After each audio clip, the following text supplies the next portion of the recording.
யோவான் எழுதின சுவிசேஷம் 10ஆம் அதிகாரம்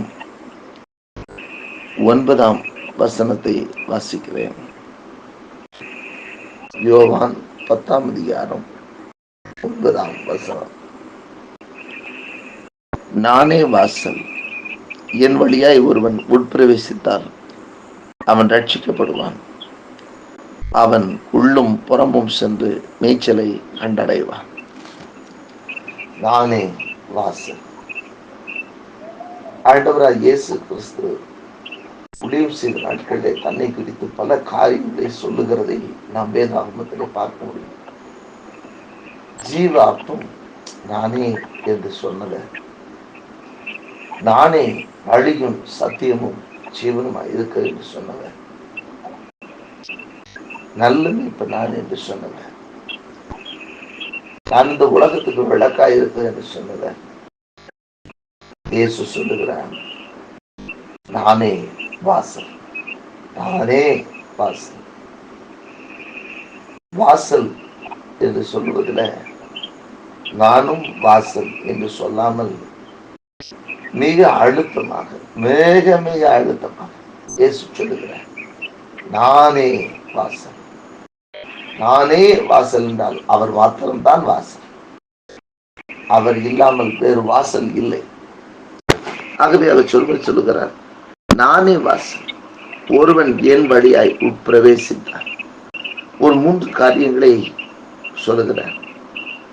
ஒருவன் என் வழியாய் உட்பிரவேசித்தார் என்று சொன்னார் என்ன?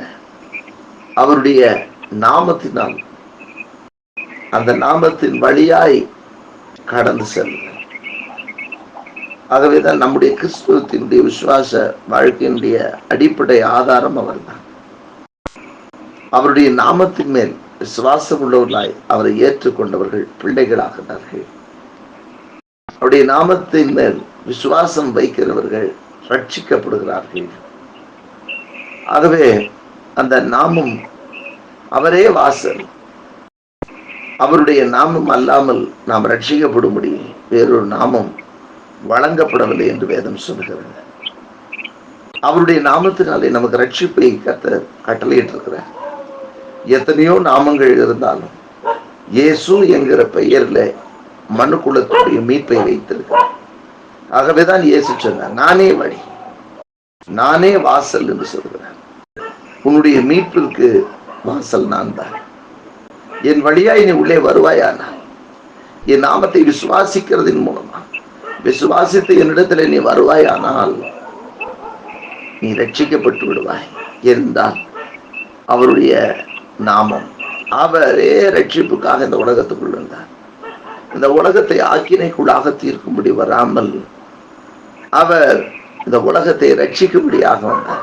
ஆகவே அவருக்கு இயேசு என்று பெயரிடப்பட்டிருக்கிறது. இயேசு என்றால் பாவங்களை மன்னித்து அவர்களை மீட்கிற தேவன் என்று சொல்லி அர்த்தம். அப்படியானால் இந்த இயேசு என்கிறவர் வழியாக ஒரு மனிதன் உள்ளே வரும் பொழுது, தேவனை ஆராதிக்க வரும் பொழுது, தேவனை விசுவாசிக்க வரும் பொழுது, ஆண்டுடைய வசனம் சொல்லுகிறபடி முதலாவது அவனுக்கு கிடைக்கக்கூடிய மிக பெரிய ஒரு ஆசீர்வாதம், அவன் ரட்சிப்பை பெற்றுக் கொடுக்கிறான். பணம் கொடுத்து வாங்க முடியாத ஒரு பெரிய ஆசீர்வாதம். அவனால் பணத்தை கொடுத்து வாங்க முடியாது, பலனை கொடுத்து வாங்க முடியாது. இதை ஆண்டவர் இலவசமாகவே கொடுக்கிறார். அந்த வாசலை கண்டு அந்த வாசல் அண்டையிலே அவன் வரும் பொழுது அவர் ரட்சிப்பை கொடுக்கிற தெய்வமாயிருக்கிறார். அதை தொடர்ந்து அவர் சொல்லுகிறார், நானே வாசல், ஒரு என் வழியாய் பிரவேசித்தால் ரட்சிக்கப்படுவான். அடுத்து சொல்றாரு, அவன் உள்ளும் புறமும் சென்று மேய்ச்சலை கண்டடைவான். ரட்சிக்கப்பட்டதோடு மாத்திரமல்ல, அடுத்தபடியாக ஆண்டவர் அவனுக்கு கொடுக்கக்கூடிய மிகப்பெரிய ஒரு ஆசீர்வாதங்கள், உள்ளான ஆசீர்வாதங்களை பெற்றுக் கொள்கிறான்.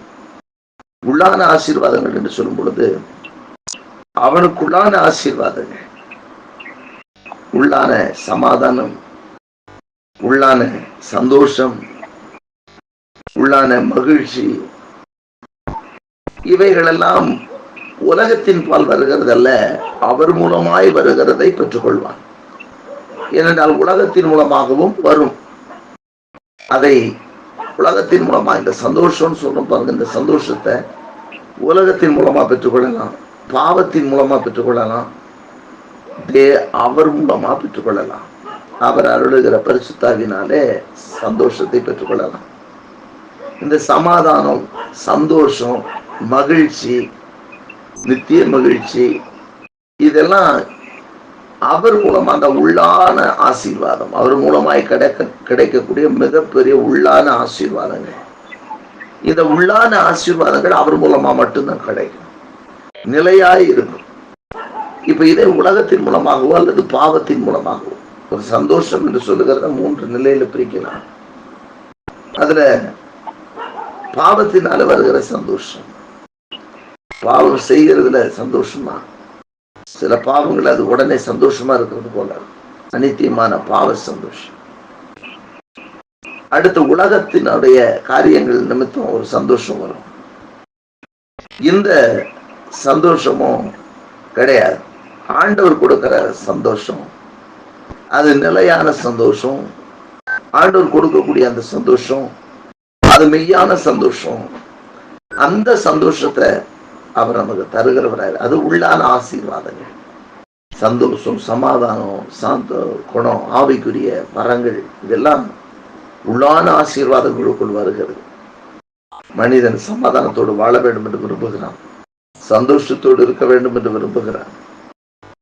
இதையெல்லாம் பெற்று மகிழ்ச்சியோடு இருக்கணும், எப்பொழுதும் மகிழ்ச்சியா இருக்கணும். இப்படிப்பட்ட கிருபை வரங்களோடு கூட, ஆவிக்குரிய கனிகளோடு கூட வாழ்வதற்கு இயேசு தான் வழி. அவர் வழியாகத்தான் அதை பெற்றுக்கொள்ள முடியும். ஆகவேதான் சொன்ன, நானே வாசல், நானே வாசல். உள்ளே பிரவேசிக்கும் போது ரட்சிக்கப்படுகிறவன் ரட்சிப்போடு மாத்திரம் நின்று விடாமல் ஆவிக்குரிய கனிகளையும் அவன் பெற்று அனுபவிக்கிறான். கடைசியாக சொல்லப்பட்டது, அவன் புறம்பான ஆசீர்வாதத்தை பெற்றுக்கொள்வான். புறம்பான ஆசீர்வாதம் என்றால் என்ன? அது நமக்கு வெளியில் உண்டாயிருக்கிற ஆசீர்வாதம். ஒரு நல்ல நிலையிலே நாம் இருப்பதற்கு இடம், நாம் இருப்பதற்கு, நாம் தங்குவதற்கு நல்ல வீடு, இருக்கக்கூடிய இடத்திலே நம்முடைய தேவைகள், வெளியான ஆசீர்வாதம் பூரணமாய் சம்பூர்ணமாய் சந்தித்தல். பழைய ஏற்பாட்டு காலத்துல நிறைய காரியங்களை பார்க்கிறோம். ஆபிரகாமை கர்த்தர் சகல விதத்திலும் ஆசீர்வதித்திருந்தார் என்று. பூமிக்குரிய ஆசீர்வாதங்களையும் அவர் கொடுக்கிற தேவன். அப்ப அவர் வழியாக வரும் பொழுது, அதான் இயேசு சொன்னார், என் நாமத்தினாலே நீங்கள் எதை கேட்டாலும் நான் அதை செய்வேன். என் நாமத்தினாலே நீங்கள் இதுவரை ஒன்று கேட்கவில்லை, கேளுங்கள், அப்பொழுது உங்கள் சந்தோஷம் நிறைவாய் இருக்கும்படி அதை நீங்கள் பெற்றுக்கொள்வீர்கள் என்று சொல்லி சொன்னார். இன்றைக்கும் கூட அவர் வழியாய் நாம் பிரவேசிக்கும் பொழுது வருகிற எந்த ஒன்றும் நமக்கு ஆபத்தை கொண்டு வருவது இல்லை, அது நிர்மூலமாக்குகிறது இல்லை. இயேசு என்கிற நாமத்தின் வழியாக வரும் பொழுது ரட்சிப்பு உண்டாகிறது, பாவ மன்னிப்பு நிச்சயம், பரிசுத்தம், சமாதானம், சந்தோஷம், மகிழ்ச்சி எல்லாம் உண்டாகிறது. கடைசியாக ஆண்டவருடைய வசனம் சொல்கிறபடி அவனுக்கு பூமிக்குரிய ஆசீர்வாதங்களும் உண்டாகிறது. புறம்பான ஆசீர்வாதங்கள், வெளிப்பிரகாரமான ஆசீர்வாதங்கள், அவனுடைய அத்தியாவசிய தேவைகள் மற்றும் என்ன அவனுக்கு தேவையோடு இருக்கிறானோ அதையும் அவர் கொடுத்து அவனை ஆசீர்வதிக்கிறார், அவனை கனப்படுத்துகிறார். கர்த்தருக்கு மகிமை உண்டாகட்டும். இன்றைக்கும் கூட நாம் அந்த நாமத்தின் வழியாக உட்பிரவேசிப்போம்.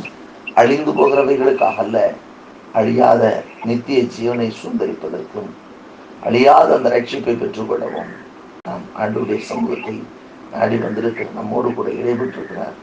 அவரது வசனத்தின்படியே நம்மை ஆசீர்வதிப்பாராக. அவர் ரட்சிப்பை கொடுத்து உள்ளான ஆசீர்வாதங்களை புறம்பான ஆசீர்வாதங்களையும் கொடுத்து கனப்படுத்துவாராக.